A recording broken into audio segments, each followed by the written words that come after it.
And we are back. Jeff is joining us. For those who don't know, Jeff is the number one seed in the SKFL. Congratulations, Jeff. Thank you. It was not an easy task for sure. Coming out of the draft, I mean, I felt pretty good about my team, but I needed a few things to break, and got off to a really hot start, and then just sort of limped and held on to the division lead. So didn't think was going to be team with the most points, best record, but I thought I'd have a good chance of getting in, and then I thought I had some upside guys that could get hot and could win in the playoffs, but did not expect to jump out and have the best record by any means. Nice week to have a bye with Gibson going down. Yeah, we'll see how that plays. I mean, turf toe is one of those things where it's you're in your head. I'm already kind of thinking he won't be there for week 15, which is funny. He was a big piece for how he was coveted at the trade deadline, and I mean there was some talk about I was sort of shopping him, and people were a little bit taken aback on what my expectation was to get back in return. I mean, there was a trade for Michael Thomas that I turned down. There was a trade for Keenan Allen that I turned down. And there were some other pieces involved in that, but those were basically the big heavy hitters. And to not have him in week 15 would be brutal. And a lot of why I wasn't gung-ho on pulling the trigger on that trade was when Eckler was still hurt, and there wasn't a guarantee that Eckler was going to come back. If you would have told me Eckler would have been back by week 12, I'd probably make that trade and live with it. But the value of a late-round keeper running back like that, I mean, we saw, how big that was for Nick Chubb and, Eckler this year and Gibson being an 11 next year, feeling like an RB1, it was going to take a lot for me to give him up. Late round running backs are rare. I mean, it's such a fleeting position. To hold that value over seasons is tricky. So, and you just kind of, going into drafts now, we're so kind of just infatuated with these new toys. I mean, you look at it, guys like Akers and Swift are getting drafted in the 3rd round. CEH is getting first pick overall. So it's hard to find a guy like, Gibson who falls to double-digit rounds, because usually we're all over those guys. So they're few and far between. Usually when you have a late keeper like that, it's a receiver or a quarterback that's not necessarily starting right out the gate. So, yeah, no, Jeffrey's right. You start thinking about kind of the running backs that have been big-time keeper values. I mean, Chubb was an 8. Kamara, I think, was a 9. But you haven't really seen those elite guys get, past round 10. Yeah. You mentioned Jeffrey with the bye, too, and it's like, that doubleheader was so close. He got that Hollywood Brown touchdown late that edged out the win against me. He had Yusuf coming where he could have fallen. And, the Gibson, his matchups were, you got a bad Goff game last night, and then you've got Matt Ryan without Julio Jones, which always struggles, and then, Dalvin Cook goes against the Tampa Bay defenses. So Jeffrey really needed a bye week, and it helped him. And, Jeffrey missed part 1 where we were kind of talking about the what went wrongs, and, usually a common denominator there is a big injury that happens, and it just derails you. And then, it happened to Kenny, and Jeffrey surviving the George Kittle injury is very, very impressive. I mean, Kittle's a guy that you just can't replace, and he's been gone now for a month plus. And, Jeffrey had some other injuries there with Eckler, too. I mean, Eckler's an RB2 that you don't replace. And so it really is a credit to Jeffrey's team and his depth and what he was able to do, that he was able to hold on to that overall top seed, because he had some injuries that he, had to deal with that are not easy replaceable pieces. I can tell you, no matter how good your season is, it always feels like a dogfight. Mm-hmm. Like, it never feels easy. So, yeah. Congrats, Jeff. I appreciate it. I mean, it was some things went my way. I mean, I was hit hard with injuries, not as bad as we've talked on other pods and threads about, what happened to Wade and what happened to Musa. Those guys got hit, and everybody gets hit bad. But yeah, like you said, there's certain positions and certain players that when you draft Kittle or when you have Kittle, you sort of know he's going to be your best wide receiver too. So when you lose him, it's such a big hit. I've been lucky that the tight end position was bad, and Goddard's been a top Yeah. tight end, so he was able to fill in there. Definitely, I mean, it just shows that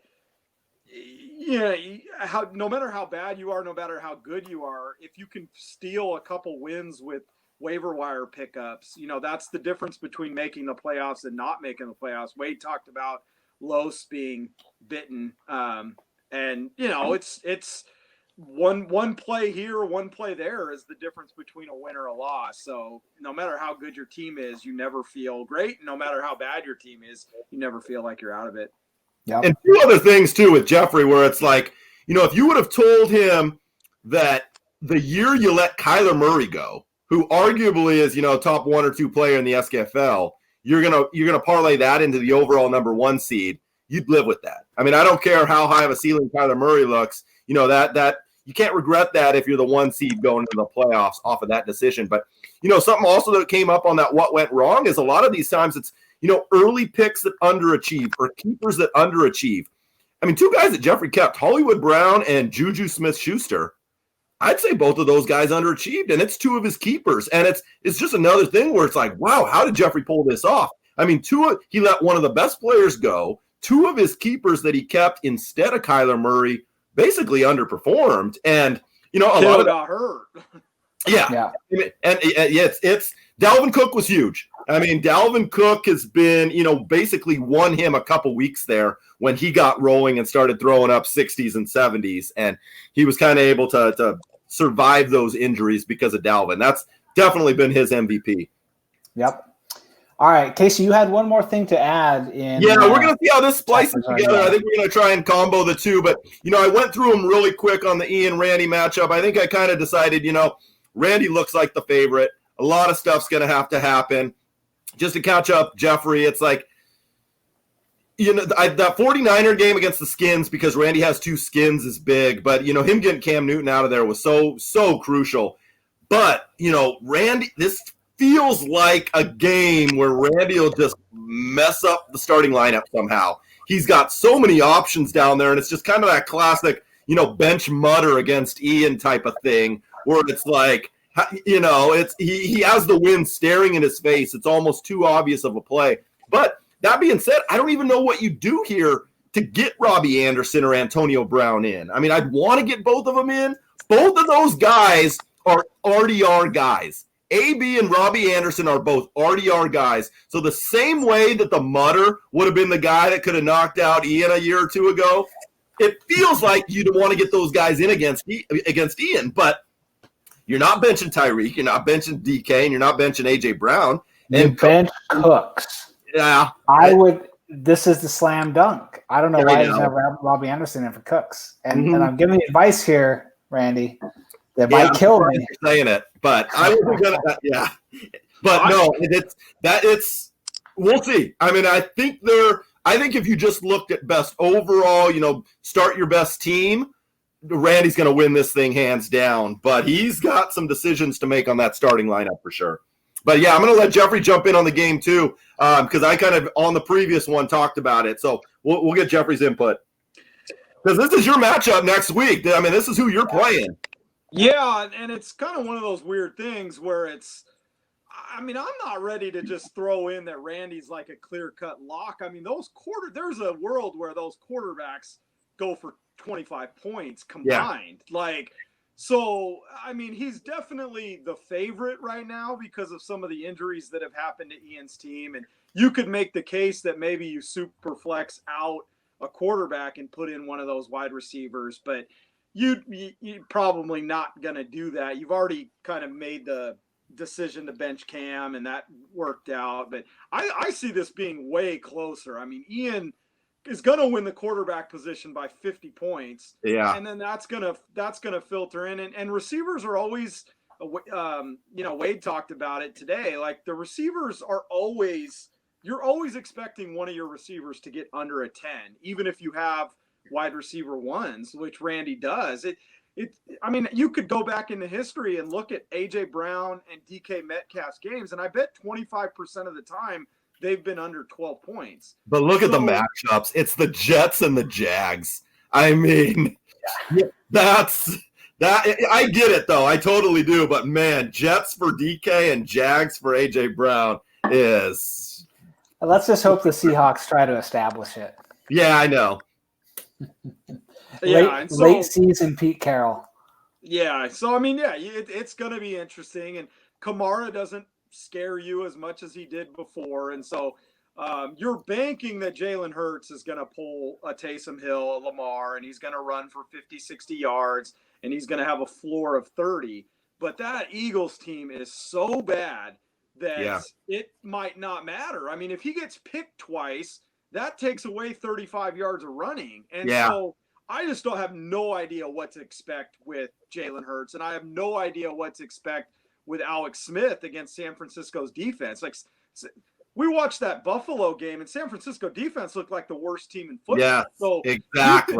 You could envision Alex Smith, but there's I mean, who knows? Like, that also could turn into what did Alex Smith score against the Steelers? Pull up Alex Smith, because I felt like he didn't even do well. They won the game, but like I'm curious because I feel like that's what you're looking at is whatever Alex Smith scored last week. And it's not going to show up on here, but Alex Smith put up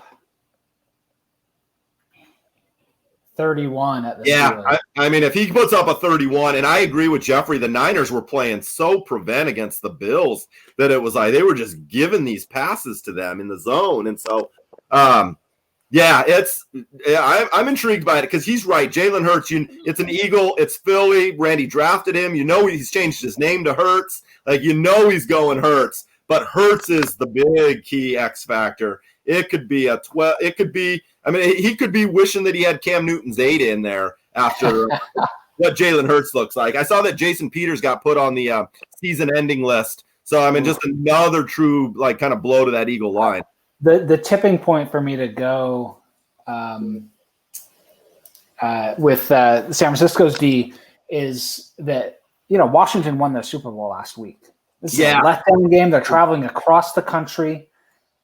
I mean, it's not stacking up. It's not looking great for Washington from the start here. I agree. It feels like a classic letdown game, and I think the opposite can be said about the Niners, who looked great 2 weeks ago against the Rams, had a bad game against Buffalo. Let's see if Shanahan gets and their defensive coordinator get them right. So, I mentioned it earlier. I think that's the big game. It's going to come down to Lamar and Mahomes going for 100+, and then it's going to come down to your Niner defense against those two skins. But I'm curious. Look at the four. I mean, of the four running backs, who do you think scores the most of those four? Because I called it being McKissick. Edmonds, Gallman, Kamara, McKissick. I mean, you kind of got to go with Kamara. Like that Philly D is the Philly rush D is not great. No, but they might just keep handing off to Latavius. There could be a Latavius game, exactly. And Kamara gets most of his points through receiving, and Taysom doesn't know how to throw a screen pass. So he does not. I mean, it's horrible. I'm a Kamara owner in another league, and it's been painful. So I think he's got like 3 catches in 3 games, and he was getting 3 catches in the first quarter with Drew Brees there. Yep. All right. Now for Taysom. Pretty close, but I think Jeffrey's got it Ian, but pretty close. I think you got it Randy, but pretty close. If I was a betting man, I expect the game in the 240, 250 range. I would say Randy's favored, but it's one player away. I could see it. It's like 55. I would go Randy in betting terms. I would go Randy minus like 130. I think it's a thing where it's really close. And who are you more scared to face? I'm more scared to face Ian. I mean, I've been so laser. It's funny because I've been so laser focused. When people were talking about not wanting to play the year, the biggest thing for me was like, we have to play the year so that we can move Mahomes and Lamar's keeper value up. I don't care what happens. If the league, I just need to get to the draft. We need to stop the Ian onslaught of he could win 3-4 straight titles. So it's like, I mean, your team with those quarterbacks is just so scary that we need to get those guys' keeper value moved up. And it was like, so, I mean, you just don't want to play Mahomes. And you definitely don't want to play Mahomes in week 16 when he's going against the Falcons. So it's like, you got one shot to knock Ian out, and this might be the best shot. Hey, 3 injuries, That'll do it. Injuries is as good of a blow as you can have to Ian to try and knock him off that three-peat run. But, I think I mentioned it earlier, Ian. We've seen RDR this year banged up. I mean, he's gone and he's won. And, he beat Jeffrey a couple weeks ago without those guys. He played me to 250 matchup without those guys last week. So it's like, he's been winning without McCaffrey all year. The Julio thing, I think, is the big only hurt. But, yeah, I mean, what a week for Ian. I mean, we were saying that you thought you had all three of those guys coming back for this run. Yep. All right, so on to Casey. Casey's playing Musa New World Order. I was not a wrestling fan. I do not know anything about New World Order. But I do like that 2 teams in the league have decided to use that as their name. It has something to do with that text thread that happened against Jeffrey with Musa and AJ teaming up. So I don't even know. There's too much to keep track of in this league. Yeah. So, I mean, looking at this matchup, I feel like the quarterbacks are a wash.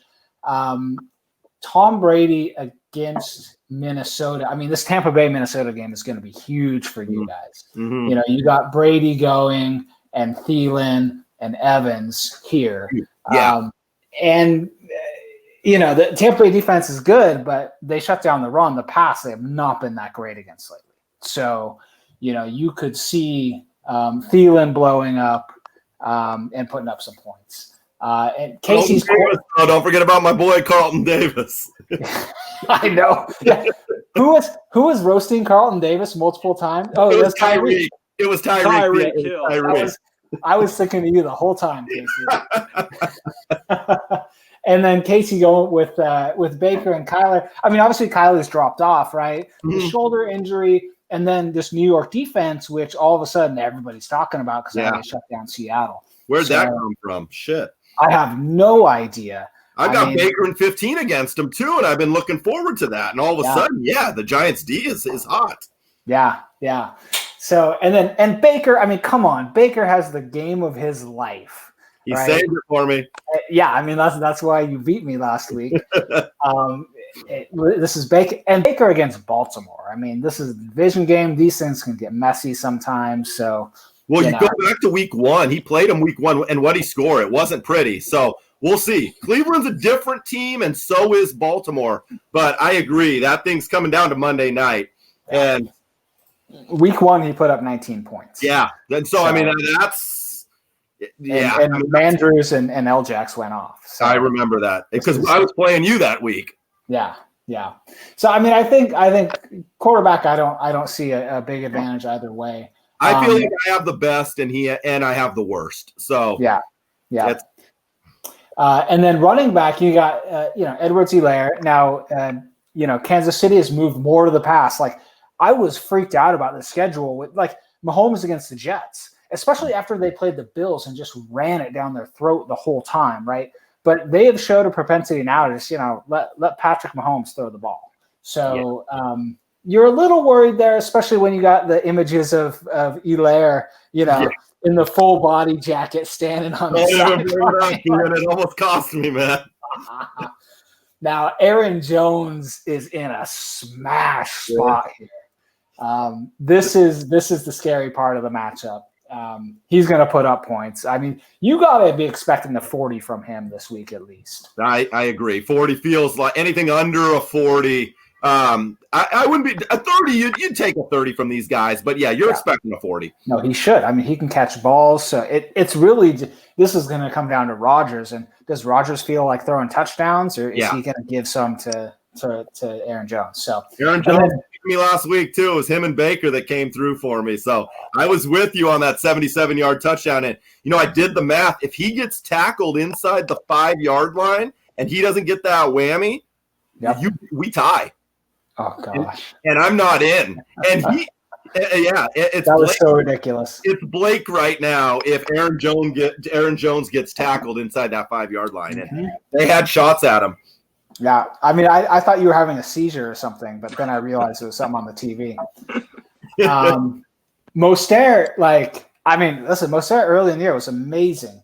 The high ankle sprain is not going away. Jeff Wilson is the 1A. I'd be a little bit worried here. Oh, yes. I'm sorry. 1B. No, you're a fair. Okay. 1B is what I meant to say. Okay. But I would be a little bit worried against that Washington defense. They got a stout front. Mostert has started catching more balls this year, but that there's a little question there. Yeah, I mean, just to talk on Mostert, like really quick, that Monday night game against the Bills, I was just struck. Why are we calling him Mostert? Because of like Allaire? It's Mostert. He's going on. It's must start. It's must start. He doesn't have Jimmy G as his quarterback. Like, go look at his splits between Mullins. Like, to think you're getting more than a 25 from Mostert is. Oh, I'm not 25. I'd be ecstatic. Yeah, wishful thinking. Like, he's a flex at this point with Mullins. I mean, Mullins is arguably the worst quarterback owned in, like the SKFL, and he's going against Washington defense. That's a potential spot where the matchup could flip to me. I mean, you're seeing like they're moving away. It's a completely different offense if Jimmy G's the quarterback, but they're going to get down. Like Mullins is going to turn the ball over. That's to me where like Musa wins or can get back into it if he can get the 10 Mostert game. Yeah. I mean, right now I'm setting the line at 15 for him, and I don't think I'd be disappointed. Mostert, he can whammy. I mean, he's fast enough that anytime he takes one, he can go. So, you're kind of playing that piece. I felt a lot better about him in my lineup 5 days ago than I do right now, just based off of that Monday night game. But we'll see. Jeff Wilson got a lot of playing time. Yeah, I think what they realized is but whatever they did on Monday night didn't work because Buffalo ran him out of the building. So my hope is that they get back to kind of just running the football with Mustard. Mm-hmm. On the other side, you got Gaskin, who came back, put up some points. He looks legit. Going against Kansas City, I started the Kansas City defense a couple times. I think they've been very disappointing. I don't know how many times I saw them actually make a stop in the past 2 games. Yeah. So there's some concern. Like I think Gaskin can put up some points here, and then Duke Johnson, with who's that? David Johnson going on COVID. But Duke Johnson, I think, is fantasy fool's gold. Like I'm not too worried about him. I mean, Procise might get some good run in this game. Yeah, Bears D is tough, but the thing is, if you take one of those Johnsons out, I mean, it just streamlines kind of that role for the other one. So yeah, I mean, I would have much rather had David and Duke both be active and splitting a little bit of the workload there. So I think David being out, full-time Duke is maybe a win for Musa. He probably would have rather had David than Duke. But if you told him that it was just going to be one of the guys, I think he'd take Duke over a timeshare David. Sure, yeah. And then wide receiver, so Musa's rolling out Amari Cooper against Cincinnati. That's a great matchup. Jamison Crowder against Seattle. Jamison Crowder is coming back. He started. Yeah, he's been missing some practice this week, so I'm keeping an eye on that because I feel like that would be big. But he still have Perriman. Who has Perriman? I know Wade's got him now. I made the decision to keep Mims instead of Perryman, and and then he took a trip. Yeah. You got Mike Evans, who's missed some practice too. I mean, I've heard he's probably going to play. Who knows with these injuries, right? You never know. And then Adam Thielen, I would be kind of scared of. There's a good chance Dalvin Cook gets slowed down this game, and Minnesota has to throw. And Thielen can put up some games, so I could see that happening. Yeah, definitely a big advantage to Musa with the receivers, like where Casey's running backs, IAC's running backs have that fear potential of every time they get a carry, they could take one to the house. Musa's wide receivers feel that way. Amari Cooper has won, SKFL titles based on a game, and Thielen's in that same boat, and Mike Evans can be in that same boat if he ends up going. Where this could flip is if Crowder and Evans get scratched. Now Musa's reeling, trying to find replacements for that. Now, then he's relying on getting Miles Sanders in or getting Russell Gage in or picking somebody up on waivers. But he's going to need a big Amari game. And the Andy Dalton revenge game factor kind of would intrigue me about Amari Cooper. I could see Andy Dalton actually putting up a big game. So I think Amari Cooper is probably as scary of a player when Casey's watching the games in the morning. I think he's going to be tracking fearfully of that Dallas game and every time they have the ball. Yep. I think you're right on there. And then on the defense is just such a. That's the elephant in the room. You're almost more happy that it's out of the way, but it's such an X factor that to set that hole, you really need some when you're going up against a D that puts up 40 plus. Not only does your D need to get a 25, which is really stressful, you need somebody to step up big time, and it's going to have to be either Thielen or Cooper. You're going to need one of those wide receivers to pop to get back in the matchup. And Casey's team all along, he won the whammy award. I've said it on every one of my podcasts, is his team has been buoyed by whammies, and he won the whammy award for a reason. Like he got 3 last week in a must win, and if he doesn't get one of them, he loses, and he's already got one this week with the defense, and it's been huge for his team. So if Moose's path to victory here is just for that not to happen, and then Darren Waller to go nuts. Waller's the X factor where he can make up a lot of points on the defense if he can get a 40 from Waller or a 35 from Waller, and then Casey's tight end busts out. Yeah. But the Waller put up a huge game last week, but hasn't been that great if you look over the entire year. So yeah, if you would have told me he was tight end 2, you would be expecting him to put up Kelsey numbers. You would have thought he'd have been putting up 28 to 20, 25 to 30 every week, and he hasn't, which I guess is a knock on Carr or is a knock on Gruden. But Gruden's a good play caller, and I can't figure out how they can't get Henry Ruggs and Waller. Like, why are you not designing 10 plays a game to get the ball to Waller? Yeah. Welcome back, Casey. I'm back. Somehow a charger wasn't plugged in. We unplugged something. Andy Reid makes it a point to get Travis Kelce the ball, and Waller should have that credibility, but he doesn't get that much action. I was back for a little bit of that, so I missed some of it, but I came back and I heard you talking Waller, and I agree. Waller's huge in this matchup. The same reason we talk about Minnesota and Tampa Bay, because Moose has got 3 guys. The Derek Carr and Waller stack is big. I like the fact that he's coming off a big game. And then to quote Warren Sharp, Indianapolis Colts swallow up tight ends. I think they're like number 3 against tight ends on the season. So, if you're looking at matchups right now, the Colts, all 3 of their linebackers are back. And I feel like one tight end went over 50 yards against them, and it was like when Leonard was hurt. So that's the matchup that I feel like I'm kind of watching and keeping my eyes on the most in terms of Moose's game. I agree. His receivers are better than mine. And the Thielen matchup's good. Banged up Mike Evans is kind of disappointed always this year, so we'll see which one shows up. But I kind of like Andy Dalton in that revenge game against the Bengals. So if Andy Dalton has a big game, I do think Amari Cooper's a decent play. It's going to come down to Darren Waller. Tight end's been a heel of mine all season long. So if he outscores me by 20 or something there, it'll get close. I'll be in trouble.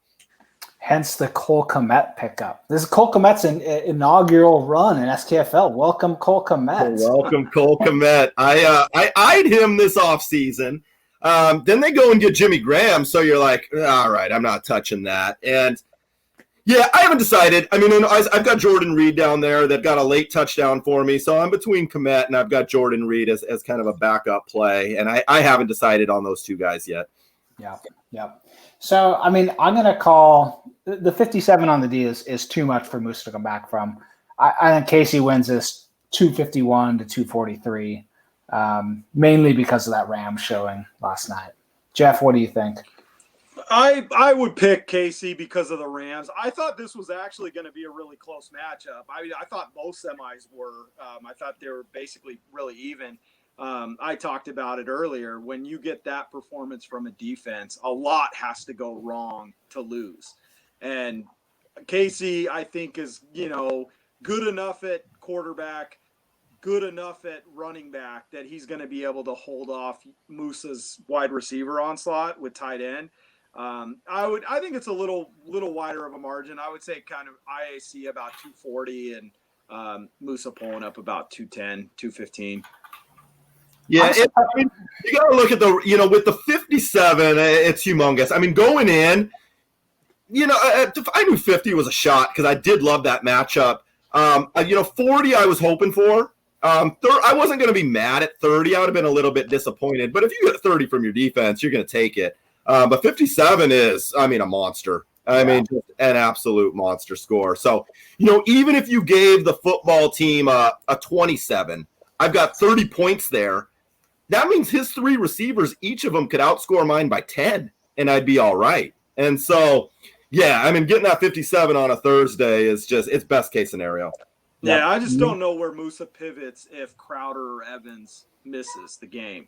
And you actually probably are terrified that they gut through it because both of those players aren't Julio-esque where they're playing hurt and still putting up, a 25 or a 30. Those guys play hurt and they could get a 10. And so you probably need one of them to be scratched. But that bench just Miles Sanders, such a disappointment. And, Russell Gage hasn't hit in those filling it. You think of him being able to fill in, but that's not a good matchup for him either. So that to me, if you told me that Musa's team was going to be healthy, healthy for this week, obviously he's been dealt a bad blow with injuries and he's not going to get those guys back. But if you told me that Mike Evans and Crowder play and he can get a good performance from Washington's D, I think it's a really close matchup, but I don't see Crowder or Evans. I think one of them's out, and I think Evans is going to be on a snap count even if he plays. So I think that's the damage, and that's going to cost Musa the win. So Casey AJ, week 15. It's going to be a good matchup, man. Be a big one against all of his rookies, and I'm not looking past this game at all. But I've peeked at some of those week 15 matchups, and I've talked about AJ's team. It's an inconsistent team when you've got rookies. When they hit, he's as good as anybody. He's coming off some hot games, but he's going to roll with the Viking duo for sure. I will say the Akers big game yesterday is just one more piece that AJ's got. That's like, okay, you always thought you had a weakness at running back, but if that's Akers, holy crap. Yep. But no, right now, AJ, if he's healthy, as probably the scariest team in the league right now because of Akers and Swift were running backs were his sort of weekend all year. And now, Swift comes back with Bevel and nothing to lose, nothing to win. He's got running backs now that easily between Akers, Swift can throw up huge games to go along with those young wide receivers. Early on, you kept saying early on, like week 7, week 8, week 9, when you're starting to sort of think who was going to make it, I always felt like AJ's team was the guy you'd want to play in a semi because of young receivers being inconsistent, quarterbacks. Watson's been so big, but you would take your chance in week 15 with Cousins playing the Bears and hope that it's just a bad game. You can, if you can get a 10 or something, or Ayuk's been in and out of the lineup, you want to play those teams that are built on young receivers because they can be so inconsistent. Now, Justin Jefferson's just been a monster. He's a top receiver, so you don't really see that happening. But and now with Akers and Swift back in the fold, he's got as strong as a team as anybody. But I still think you're hoping that you go up against them and one of those receivers busts, and now the game's played in like the 230s, and he's very beatable when that's the case. Yeah, and I always kind of thought he was going to be – I always had Cappers win in the Pinella. So, going into week 13, kind of figuring out where you wanted to slot, I always thought AJ would get up to like the 4-5, and I expected more of an Ian versus AJ first-round matchup because I expected Cappers to be down there on that 2-seed line. So, it's two teams I've battled this year have been AJ and Musa. So if I'm going to get back to the championship game where it's been a few years, if I have to go through those two, there's not really a better two for me to have to go through. Tom Brady, going back to my matchup, Tom Brady, because he had that late bye, we haven't seen him in a couple weeks. And so you just want to see what that offense is going to look like. Tom Brady, I went through his stats, and he actually had a better year than I realized. It kind of felt like he was low-end QB1, but he's got some 50s in there that I don't really remember happening. It's, I feel like Kyler Murray's got to be the number one quarterback. If somehow Tom Brady throws up a 50 and, beats Kyler Murray, that's Moose's road for sure. Because there's a path. There is a path for that with the Giants playing good D. Yeah. The Arizona offense in a spiral. Cliff Kingsbury, is he good or not? I don't know. Right. Yeah, and Hopkins has been banged up again and missing all these practices. So I really feel like, when Kyler Murray was rolling, it was when Hopkins was hot, and Hopkins hasn't had a big game, I feel like, in a month either. So it comboed. Kyler Murray and Hopkins both got injured together, but we talked about him maybe a couple weeks ago, and I think Larry Fitzgerald back in the fold, just around that team. You get the veteran back there. I think that might have something to do with that Arizona kind of spiral. I think they were missing his leadership in the clubhouse. This is the 40-year veteran Larry Fitzgerald. All right.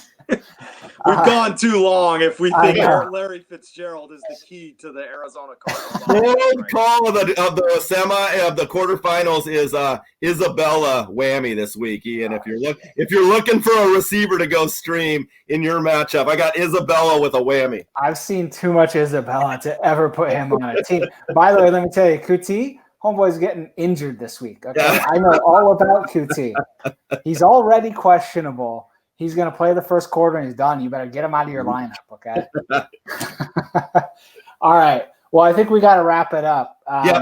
This is first week playoffs. Good luck to everyone in SKFL. You guys, any closing thoughts?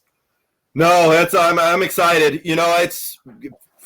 Jeffrey's sitting back and relaxing. I know Ian's stressing right now with some of these injuries, and I'm on the flip side of okay, I got my 57. I can kind of breathe easy and have a little bit of confidence. But, Jeffrey said it, we've seen teams lose with a 50 before. I lost with an Aaron Jones 70 at one point this year. So, you can't look past this week. And, all I'm looking at is I'm a lot happier with a 57 than I would be with a 7 from my defense on a Thursday night. So, I feel good. It's not going to be decided until – the way our matchup looks is, we got a lot of stuff happening on Sunday, but Baker Mayfield's been a guy that I've relied on, and it's going to be Monday night. So it's just going to be kind of depending on what I need out of Baker on Monday is what it'll come down to. And I think the same thing for you, Ian, with Lamar Jackson and Andrews. I mean, Monday night's going to decide these two championship games. Yep. Jeff? I would just say, we've talked about it before, but kudos to, us being able to get through a season, the NFL being able to get through a season. I've been in other leagues where we're trying to figure out how to navigate, when the games were getting rescheduled and how to allow people to get in and out of lineups. I thought a lot of the things we did at the beginning of the season have worked well. It's obviously been a challenging year. I don't think any owner really got screwed over all that bad. The COVID loopholes of being able to add people to your rosters, it seemed to work, and it didn't really punish or it didn't really give anybody an unfair advantage. So props to everybody in the league for just sort of dealing with it. It's obviously worked out. We didn't have, a canceled game or anything. We had that one rescheduled game, so we made it. It was as competitive a year as we've ever had. Essentially no teams were eliminated up until the last week. You got a wide open playoff bracket. I could make the case for 5 or 6, really at least 5 teams being good enough to win 2 or 3 in a row here. Front runners are banged up. I have a tough matchup in 15 for sure. I'm limping. The 2-time defending champ, we're talking about not being a favorite in his matchup. So it's been a crazy year, and it's exciting, and hopefully, we just get good matchups again. And like I said, hopefully it comes down to Monday night. I was looking at the schedule too. We get one of those double witching hours. There's 6 1:00 games, which is 7 and 6. Yeah. 7 and 6, which is always good. And, just to kind of reiterate what Jeffrey said about how it can flip on a dime. 24 hours ago, I would have said Ian and Musa were the favorites in their matchups. 24 hours later, Julio goes down and I get a 57, and I think you can say it's flipped to where it's Randy and me right now as the favorites. So, anything can change. Knock on wood, anybody can get COVID. I mean, you don't know until Monday, and it'll be intense. Yep. And my parting thoughts, I would like so in SKFL, Casey won 5 in a row. We all know this. Yusef has won 2 in a row. I've won 2 in a row. I want a three-peat. I've been gunning for this all year. I know I'm not favorite, but actually I feel pretty confident. I think I'm going to take Cappers down. So Randy, coming for you this week. All right, guys. All right. Yeah, I said all along it would feel like a successful year if Ian didn't win. So I don't care what happens on the other side of the bracket. I mean, it's all on Cappers. Yeah, this is our chance to knock him out. This is the week. Knock him out here, where he's going to win the title.